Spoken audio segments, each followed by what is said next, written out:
How to build railroad tie steps.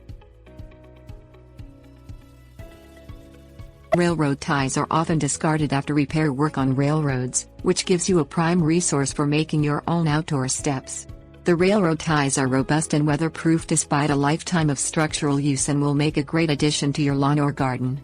Some care will have to be taken to properly seat the ties, as just placing them in the ground can lead to significant drift when dirt is eroded by the weather. Things you'll need: shovel, measuring tape, work gloves, hammer, spray paint, gravel. Measure the distance that you want to terrace with steps. You will need 3 or 4 ties per vertical foot, depending upon how steep you want the stairs to be. Use a pencil and a pad of paper to record the different stairway measurements if you are placing steps at different points along a path and not placing steps the entire way.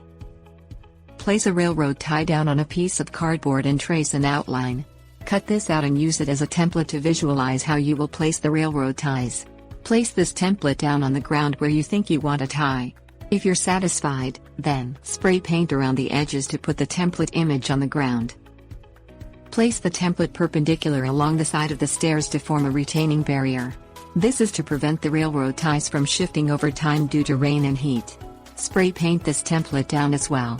This is not a mandatory step, but it is highly recommended. Dig down inside the template outlines you sprayed down. Have a railroad tie handy to fit in until you have achieved the depth you want for the steps. The steps should be visible both on the front and top so that people can see that there is a step there.